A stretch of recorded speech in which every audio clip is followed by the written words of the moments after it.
So at a conference, where does the really meaningful stuff happen? The meaningful stuff doesn't happen in the presentations. That's just kind of to let people know what you do and what you've done. And then the meaningful stuff happens at those long breaks. Creativity only pops up if you have a bit of time. So, This is really, there was, of course, discussion about particular techniques and, technical details. But the big thing here was the ideas of how could you then move forward. And that's great. I have to admit that after this week, I was really feeling much more empowered in the science I do. And also I felt that was my niche of people, not only the people that were there, but somehow I felt that in that small group, I was really very well fitting.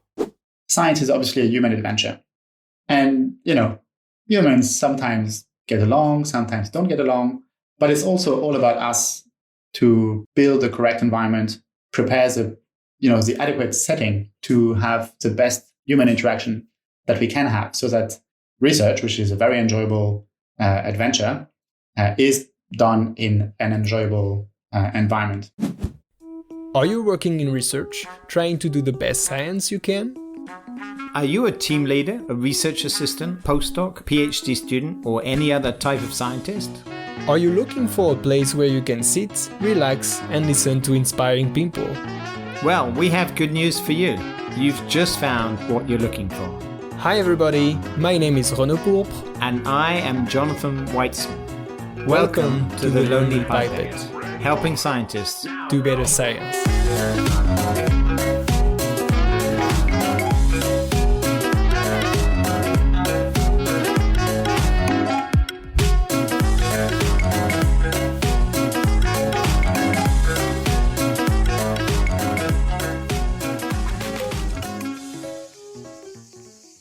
Hello friend, this is Renaud. Today we are going to discover together a very special episode, which is different from our usual format. But don't worry, it will be just as interesting. To better understand the subject, let me tell you a story. When I was a PhD student, working in a lab allowed me to discover the most wonderful question you can ask in science. Why? Yes, 3 letters which are enough to challenge a method, a scientific concept, or even scientific practices. It was extremely exciting. But of all the things I could question, there was one thing I never challenged. Why are we going to a scientific conference? In a way, I thought that only scientific progress or technology could help me do better science. I was like a marathon runner who thought that the only way to reach new heights and advance science was to keep running. At that time, I considered conferences a bit like a showcase field where you only tell finished stories. So it was hard for me to go there without having a complete story, that made some sense. And maybe that's the case for some of you. Whether you're a student, postdoc, or a PI, I had not necessarily questioned my view of conferences. Until last summer, when an event changed everything. This June 2022, a talented scientist named Jean-Léon Maître asked me if I would be interested in joining him and 15 other scientists at a conference in the south of France. Today, as you may know, I no longer work in a laboratory, and yet here I am for the first time facing this question. Why would I go to a conference? The conference was held in a non-scientific place. A place owned by a foundation called Les Treilles. It was in the middle of nowhere, and the title for such a meeting was very intriguing. Present and Future of Quantitative Developmental Biology. Are you intrigued? Because I was, especially since the conference lasted 5 days, which is quite a long time, let's face it.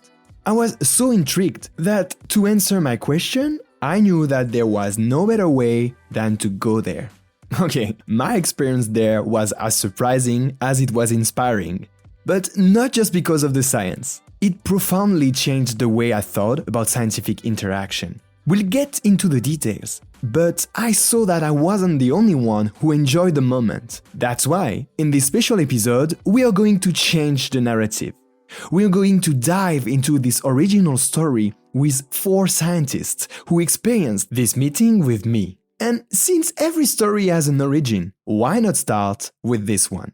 In a way, basically, I always wanted to try to bring together people who would be sharing my interest in understanding embryonic development, who were at a similar stage of their career, so that we could build a community for the next decades, basically.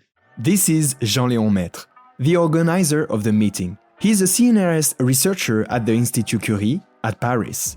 His team studies mechanics of the mammalian development, and Jean-Léon runs his lab since 6 years now. They are interested in how embryos shape themselves, combining microscopy, image analysis, biophysics, and genetics. I mean, I just started my lab, and a bunch of other people also just started their lab. And I just saw that, we always meet with other scientists who are at a similar stage of their career. This always happens at conferences, courses, anything you want, or during interviews for the same grants. And it's actually always when you're interviewing for a grant, it's also always a good time actually to meet your colleagues, even if it can be very stressful from time to time. But basically, I thought it might be worth it to also just have a dedicated event to that. Like try to meet with your peers who are at a similar stage of their career. We all share the same troubles, right? The same challenges when we are at a similar stage of our careers. And so I just thought like having a meeting dedicated to this would be interesting. And it was. As I stepped into the conference room, I got the feeling that something was different. The way people were sitting, standing, moving around in the room. I could relate to a classic setup of a conference. But there was more. The format was definitely more subtle than the classic one we know. The format is imposed by the location. So the place where we've been, Les Treilles, is a place which is dedicated to small meetings with 20 people or so. And 20 people who stay together for 5 days, which, you spend 5 days with 20 people, you get to meet personally everyone. You cannot not meet every single one of them. And so it's, and Les Treilles is in a very remote place. You cannot escape. It's also a place you don't really want to escape from because it's a very pleasant place to stay in. Indeed. The place was spacious, open, but above all, it was cozy. Picture this, a Provençal house where conferences are held surrounded by a beautiful natural landscape.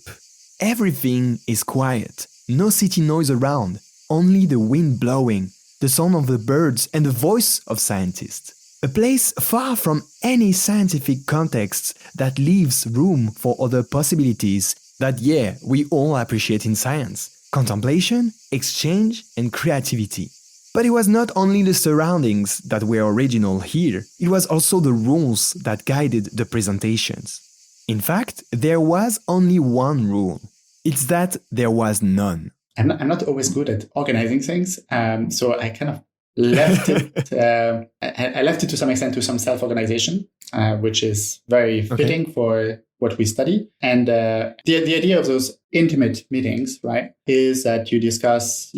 Ideally, you don't discuss published work. You discuss the research which is ongoing in your lab, with the hope of getting some feedback and to initiate new collaborations. Because you don't initiate collaborations on a work which is already published. You initiate collaboration on a work which is ongoing, for which you have some opportunities and needs. And so that's by talking about unpublished work that you can actually get this. And so there was no proper guideline on on what I was expecting people to present. The idea was, ideally you spend 1 hour on the research which is ongoing, not published, and most, if not all, played the game. So that was very enjoyable. Oh yeah, you cannot imagine how I enjoyed this no guideline rule. But it was kind of surprising for others. We have 1 hour. That's all I knew. We had 1 hour. This is Rita Mateus. She's a group leader since almost 1 year now at the Max Planck Institute of Molecular Cell Biology and Genetics and the Cluster of Excellence Physics of Life in Dresden, Germany. She's interested in understanding how cells coordinate precise growth and shape of tissues, allowing them to become fully functional. With her team, she explores the biophysical properties involved in controlling growth across these very different scales, from the subcellular to organ levels. I was on the first day and I thought I was not the first speaker, but I saw the first talk and I thought, oh no, I am not prepared. Because we were all running over time because, it was a typical conference. You present and then people ask questions. And there, basically, everyone was shooting questions during your presentation. So very quickly, I realized I have way too many slides. I'm not going to be able to finish it, but I do not have the time right now to cut slides. So I knew that was going to happen. Yeah. But and I think everyone that happened on the next days kind of corrected for it. But on the first day, you couldn't do anything. But about the choice of the team. So yes, our lab has actually many different projects already going on, even though we're new. And I decided that given this audience that was really focused in being quantitative developmental biology, I wanted to show a little bit, set the tone into what we were interested. So I kind of showed some key findings that I had from my postdoc that motivated then the research in my lab. So so that people could see, this is this data that is there already out there. And now she's going to start speculating, basically, because then I showed a lot of preliminary data that we started generating in the lab in this past year. And I wanted the opinions of people on how could this be working with relation to what we have found before. So that was a very open discussion and full of questions. And indeed, I was not able to finish all my slides, which is a bit weird, right? Because we are always thinking, and you practice and you think, 1 slide per minute. Yeah, I have 40 slides. I have 40 slides, 40 minutes. We'll have 20 minutes of discussion. We have 1 hour. In fact, that was the only thing Jean-Léon told us. And I thought, it's fine. And I really remember after the first talk, I think it was Ina, and I thought, I'm not going to be able to finish. And then I looked at Mary that was sitting next to me, and she was also giving her talk on the first day. And she was like, I am cutting. And and I was like, oh no, this is not how usually these things go. But it was totally fine. So the point was, I was not able to finish my slides, but the discussion was so rich that it was fine. The point here was not to have a super polished talk that you would, have the paper figures ready and stuff like this. No, it was really more about the brainstorming and the ideas and how to move forward also with our labs, but also as a field. So that was very exciting. Right. So it turned out that these unplanned meetings were in fact paving the way for open discussion, but also for testing ideas. I'm a group leader only since 2 years. So somehow my group is still trying to find his way. This is Mary. She's an associate professor and group leader of the Tissue Architecture Lab at the Novo Nordisk Foundation Center for Stem Cell Medicine and Renew at the University of Copenhagen in Denmark. Mary has led her lab since 2 years now, in order to understand how cells coordinate their decision with neighboring cells. All of this to build tissues with specialized shape and function. So for me, it was really the occasion of showing what we have as a plan and see how people were reacting to this plan somehow. It was more a check to see if I'm in the good on the good track. Obviously, I presented things that are already published on the work that I've done before, because we are using it now as the system to move further our studies. But really for me, it was simply also the questions that we have is the questions that the basic biological questions that are driving our research are good and important, and whether other people in this field are feeling that they are the good questions to ask. But I think for me, this was the first time I was really showing my future, 5-year, 6-year research plan to people that I don't fully know. I think that anyway, when you are in this type of setting, that's also what you expect, that people really will share also unpublished data, and that people will really put themselves entirely in this in the discussion and in the giving feedback, receiving feedback, asking questions, criticize also the work of others, because I mean it's also very, very, very important, right? Go deeply into the data and give honest feedback. So that's what I was looking for, and that's what I received, and I was really happy actually about everything. And you know what? Getting feedback was not only for recently settled PI, not at all. I have a very broad lab, so I do multiple model systems and we ask multiple questions. They're all focused around the idea of how does organ shape emerge, but we tackle it in many different ways. And so for me, I have many talks. So it's often a challenge to decide what to present. And it was actually very fun at this conference because I didn't present on the first day. So it was very nice because I could kind of see how it was, how the talks were going. And so I actually decided to just present on something completely unpublished. Nice. And just say, okay, let's just have some feedback.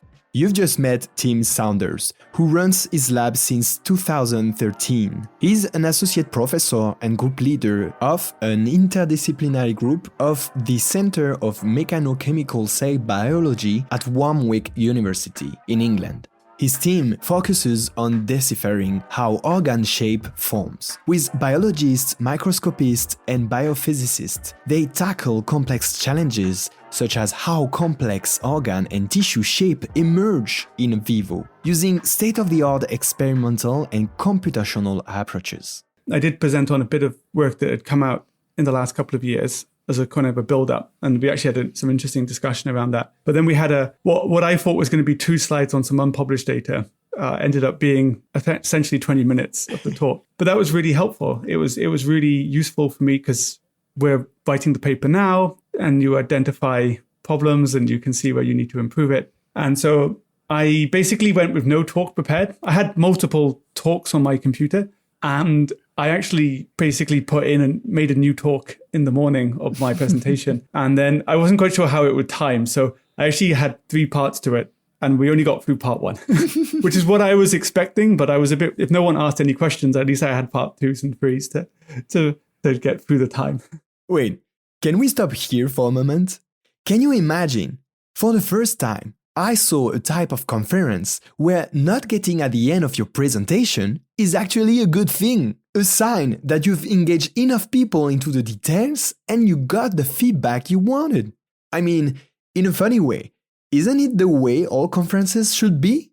Big conferences, for example, they tend to hardly succeed in these points. So for me, it's always been conferences like this are the most fun. You'd think that you go to a conference of 8,000 people and you'll meet lots of people, but you don't because it's too many and you end up just hanging on to a few people and following them around because it's so large, it's daunting. Whereas I've always really liked small meetings. And so by the end, I had spoken to everyone for at least half an hour. It makes a big difference. And so I think in the case of scientific conferences in general, I think small is better. So is it the first time you've done this type of... It's the first time I've done the one at Les Treilles, but I have done a few similar type ones before and generally find them very good. Okay. So when I was a tenure track professor and desperately trying to get tenure, I would go to a lot of conferences, and I was very fortunate to have a very supporting partner who would look after our child. And so I went to a whole range of small, medium, and big because there was a lot of pressure on me to get tenure, and you're told you have to meet lots of people.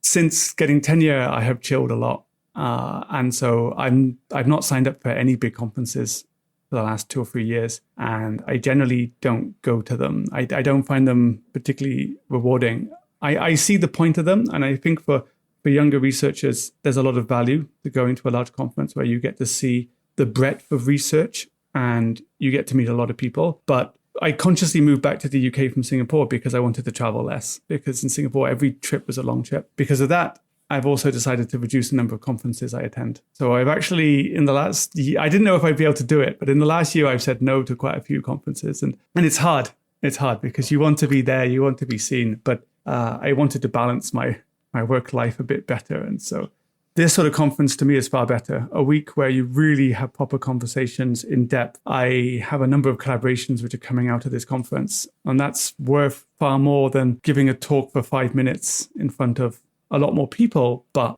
I don't think that brings as much value. Okay, let's take a step back.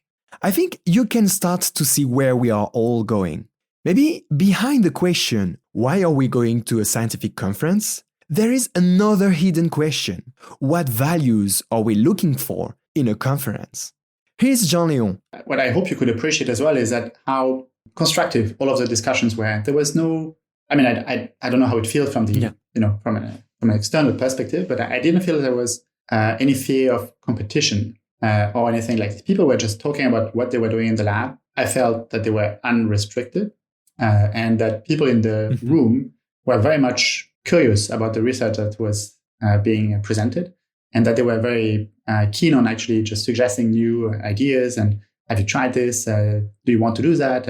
I heard about these things. It felt very, very constructive. And this is not always the case in a bigger conference where you have a very short slot to present your research, where you just have to hammer your message as quickly as possible and as loud as possible, where basically all what you want to do is to some extent shine, right? And that's one of the perverse effects of having this 1-2 days conference where you have 20 talks in one day. Yeah, you just have to, if you want to be remembered, you just have to somehow, you have to overhype your message. And that's of course I'm exaggerating now, but having a more relaxed setting where you have 1 week to talk, I think it changes the way we discuss science. And I'm glad that you enjoyed it and you felt like this was a good format. Yeah, and personally, I agree with that. Do not get my guests wrong. They don't believe small-scale conferences should be the only one. But having some of them would bring to our scientific lives new values that big conferences can't.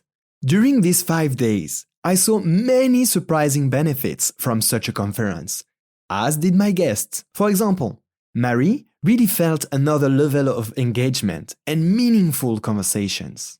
So I had a lot of expectation, and all my expectations were met. And that I think is a super good thing, right? I think it was super nice and maybe unexpected also to see that really everyone was engaging. I think we have really fair discussion about different topics, also science-wise, because somehow we were, I would say, quite a heterogeneous group of people. So we all do quantitative developmental biology, but we still work with many different systems. We still work, we try to answer to slightly different questions. Maybe what it was more unexpected is that I saw the same level of engagement with everyone, and despite the precise focus of our research. I have to admit that after this week, I was really feeling much more empowered in the science I do, and also I felt that was my niche of people, not only the people that were there, but somehow I felt that in that small group, I was really very well fitting. And sometimes when you go to bigger conferences, these feelings is more difficult to have because obviously there are just more people, and then you really need to plan to whom you want to talk with. And if you are not a very well recognized name and you don't, follow someone on the toilet just to try to get his or her attention for five minutes, then, it's really complicated. While when you have smaller groups, definitely you need to talk to each other and it's much easier. In another way, Jean-Léon also felt that the group was engaged in a supportive behavior. I was very busy at the time. I'm still very busy right now. And I'm somehow, for different reasons, the lab is taking me very busy and home is taking me very busy because we are moving apartment and so on. So it's not very, so the conference just happened at maybe not the best time for me. And and so I felt like I arrived very unprepared in the sense that I had not, I hadn't I sent the schedule very late and so on and so forth. And I felt not so good about like, okay, I just didn't prepare this enough. And it went fine because everyone was just very benevolent. And several of the people were there. So Romain, for example. So he helped out. Okay. When he saw that I was forgetting some stuff, he stepped in and said, "Oh, we should discuss this, great. right?" And so maybe that's a surprising thing that somehow it just went well because people stepped in and helped out. And that's not all. Here's Tim that explains how such a setup triggers a greater openness. We didn't all know each other, but we kind of had a common theme, and obviously Jean-Leon was a common factor. I think people were much more open about sharing data and also sharing weaknesses. It's much easier to stand up in front of 18 people and say, this I'm not entirely convinced by.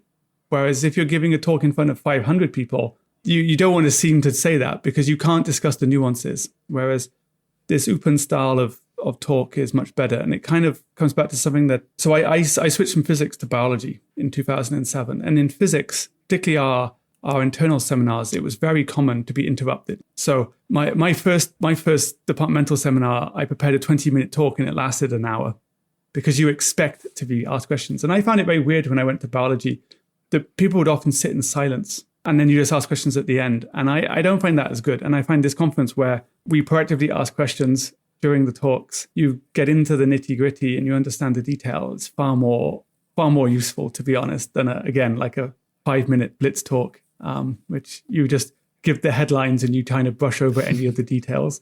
A level of depth that was not only about the science itself, but also about human interactions and connections, both professionally and personally. Here's Rita on that.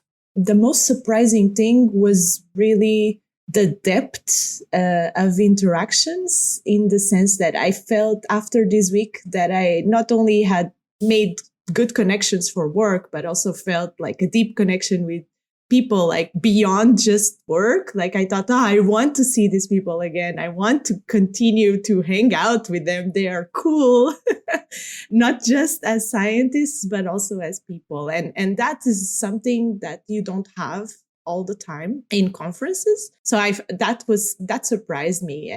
And I thought, when can I see them again? And we started to already make plans to, at least some of us will see each other already in October.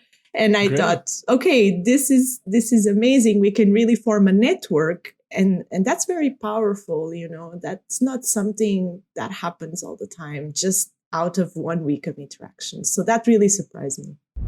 So, commitment, openness, depth, all very interesting values that we look for as a scientist, but also as a human being. But here is the most interesting part. The benefit came not only from the conferences themselves, but also from a specific time that we could call social time. Yeah, it was funny because when I started as a PhD student, I remember going to my first conference and seeing it had 2.5-hour lunch break. And I was like, what? You don't need 2.5 hours for lunch? And of course, I didn't know anyone, and I found it rather difficult. I kind of stood by myself. I kind of met one person and talked to them a bit, but I felt very awkward, and I didn't understand why we had such long breaks. And now I'm the complete opposite. I'm like, can we just not have talks? Can we just have the discussion? And it kind of comes back to what I was saying about the talks, right? So at a conference, where does the really meaningful stuff happen? The meaningful stuff doesn't happen in the presentations. That's just kind of to let people know what you do and what you've done. And then the meaningful stuff happens at those long breaks because you sit down and say, oh, I really like that data that you showed. We have a similar problem, or we have a technique you may find interesting. And then you have a discussion about it. And so now I look on fear at conferences which have wall-to-wall talks with like rushed breaks. That to me is not a good use of time. Mm-hmm. And so, for example, at this conference, there was a lot of free time, but it's very little of that free time was spent being free. Mm-hmm. A lot of that free time was spent talking with people about work, about different techniques, about criticisms of the work, my work, and how to improve it. And so, for example, we had the nice long walk up to the nearby village. I spent the entire walk up talking to someone actually about my talk and about ideas that we could incorporate. And I spent the entire walk back talking to someone about their work and what to improve and ideas to help and so on. So that was work. Now, it was nice. It was nice work. It was walking up a nice hillside in the south of France. But still, fundamentally, that's where the real discussion happens in science. The idea that we're kind of in a locked room and suddenly have these magic eureka moments is not how it works. This meeting was very odd for me in that over the last 15 years, I've been a junior pupil at meetings. And there's always the big profs you follow. At this meeting, I was one of the most senior profs there. And there were 3 of us started our labs in 2013. So we were the ones with the most experience. And so what was very interesting at this conference for me was having a lot of the new PIs come up to me and say, oh, have you got any advice about grants? Have you got advice about a lot of discussion about personnel, how to hire, how to deal with more challenging personnel in the lab, I guess is one way of putting it. So yeah, it was actually it was on the different foot for me in some sense at this conference because the dynamic meant that I was one of the oldies, although I don't think I'm old. It meant a lot of the discussion I was involved with, which was not directly science related, was related around how to set up a lab and advice on that. And yeah, that was quite interesting. Thinking back what I'd learned over the years. With what Tim said, let me redefine these social times. These moments of free time were actually mentoring times. Discussion about lab habits, sometimes difficult topics. Can you imagine my reaction to that? It was like attending an episode of our podcast in real life. We also talked about our own labs, about struggles that we are facing currently in our lab or, with collaborations or even with our previous supervisors or, all of these things. If you have a space that has time to discuss these things sort of normally come out. And that was great, actually, because sometimes we were, comparing strategies and discussing things. But I also felt this is what led to collaborations because we realized, I'm also interested in doing this or that. So maybe we should continue talking and do something together, right? So that's special. This free time is special for this because many times that's when you dig deeper on something you were interested in.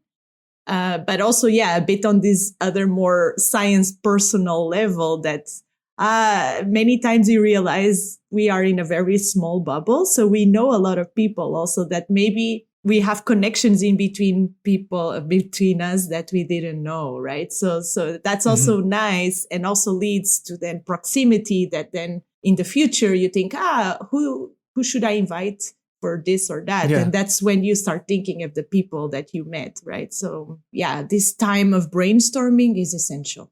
So this is truly essential. This is why I was saying all the conferences should become like this. I know this is not possible, right? And I, of course, conferences are also very important for your students and postdocs to also have an opportunity to participate. So this was a very particular conference just of group leaders, which is great. And I hope, this format continues. But I also think you can start thinking of ways to change the conferences to at least give a bit more time for early career researchers to also be able to experience this and not losing also these networking opportunities. Of course, in very big conferences, this usually is lost because you don't have time to meet with everyone, right? So just this idea that you can meet with everyone, know the name of every person and know what they're doing, that's so special, right? Okay. If we look closely, there is a kind of implicit message that we can get here. It's true that in science, we feel like we're running all the time. We lack the time to slow down, to step back, and try to fundamentally question our way of doing science in the experiments and also in the human side. I was, me personally, asking a lot about, how you shaped your lab, which were the things that you started to do, in which order, and how you ensure that your people are happy and, not, let's say, it's already when I'm saying like your people, it's it's not good. But let's say that everyone in the group that you are leading is feeling engaged and happy about the science we do all together. So definitely that's something I think we discuss quite a lot. And also like on something that is still science related and more practical, also like I'll say how you behave when you are a reviewer, but it's more like, how much you should advise when you're writing a review and how much, not when you're writing a review, when you are reviewing a paper. So how much you should criticize also in terms of novelty. Is it really our role to say that something is novel or not novel? And I think this is a discussion that is really important. And I mean, it's a difficult point. I remember we discussed a lot about this. And since we were all, or the majority of us were junior, I mean, hopefully we will be the senior, yeah, exactly, right?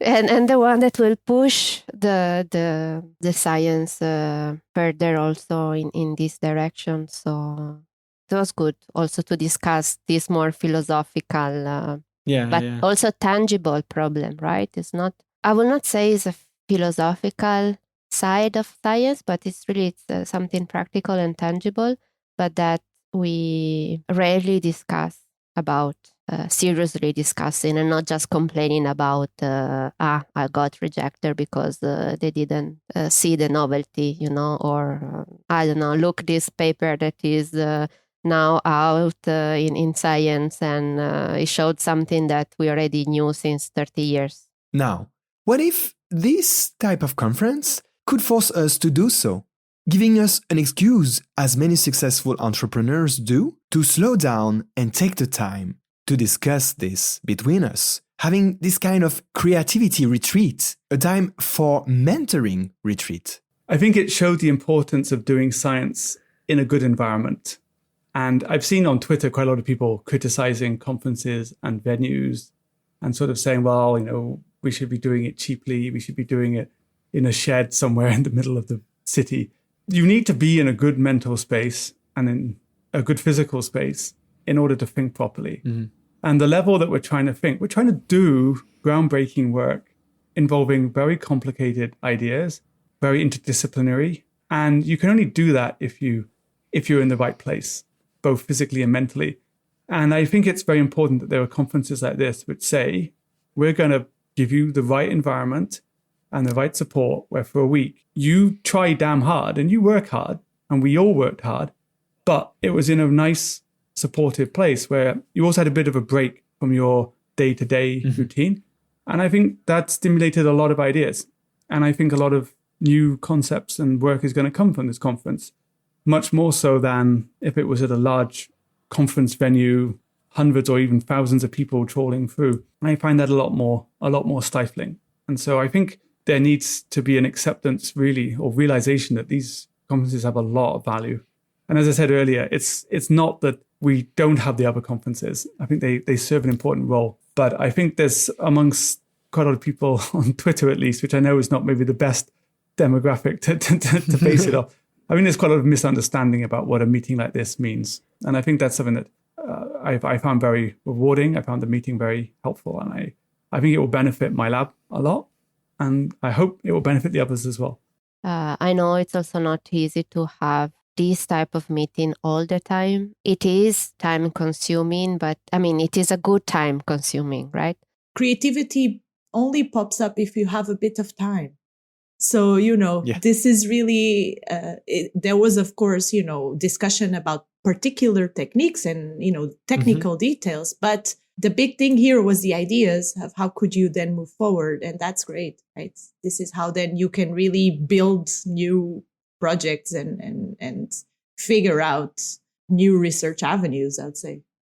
If I may add, I would just say, at least for me, it also generated kind of a inclusive feeling like, look, there's all these people that have also started their labs not so long ago. They are really motivated with the same types of questions that I am. So that's really powerful, because then you have a community that you can bounce ideas off. And this is really not I would say this is what should always happen, but it doesn't always happen, right? So that's really, really great. So a question might come to your mind now. Can anyone replicate such an experience? Of course, it's not that common, but if you're interested in learning more about this type of conference, I asked Jean-Léon to tell us how one might try to do it. What would you... So if it's just about finding the funding and the location, so la Fondation Les Treilles, so they fund and organize those meetings. One can apply, everyone can apply. You don't have to be in the French system, you don't have to be French. You can apply them, and it doesn't have to be about developmental biology. Actually, there are seminars on history and social sciences and any kind of discipline. And so you could look it up. Just look it up in Les Treilles, and you can set up one of those meetings. And then they will evaluate your proposal, and then you can organize your meeting. But if you can't or don't want to apply, why not reproduce such an event on a smaller scale or organize more frequent meetings in a non-scientific location? Remember, the important thing is to change the context and incorporate more human time to create what Jean-Léon calls a human adventure. I think this is something which is very much transpiring in the Lonely Pipette podcast, which is that science is obviously a human adventure. And, humans sometimes get along, sometimes don't get along, but it's also all about us to build the correct environment, prepare the adequate setting to have the best human interaction that we can have, so that research, which is a very enjoyable adventure, is done in an enjoyable environment. And so I think, this is, I'm not saying that, organizing those small meetings is the key to, make research more enjoyable, but it's definitely part of it, right? And so by preparing the idea, is that by contributing to organize the future of research in Europe on developmental biology by getting all of the new group leaders in one place for 5 days so that they talk to each other, I feel like this is contributing to this, to try to make research more enjoyable by having a friendly environment. Okay, it's time to wrap up. Today, we heard the feedbacks of 4 scientists who experienced an original conference, combining a beautiful location, directive-free discussions, and a real place for free time. I've tried to identify 3 lessons we could take home. First, these intimate or small-scale meetings that focus on ongoing unpublished work could be a real complement to large-scale meetings, providing concrete feedback and facilitating the development of new collaboration. Then, let me point something. There is something truly interesting in the role that time and space played here. With enough time and a non-scientific space, this conference gave the opportunity for people to have extended, in-depth conversations about their research, to advise each other on lab daily challenges, and to make meaningful connections. And finally, I think this conference was successful in bringing together a diverse group of scientists so that broad perspectives and visions could be shared. This conference reassured me, and I think it reassured the participants as well. Why? Because I think that if you let the diversity come through and share experiences, you could unleash a real power of scientific communities to feel less lonely, being together to do better science.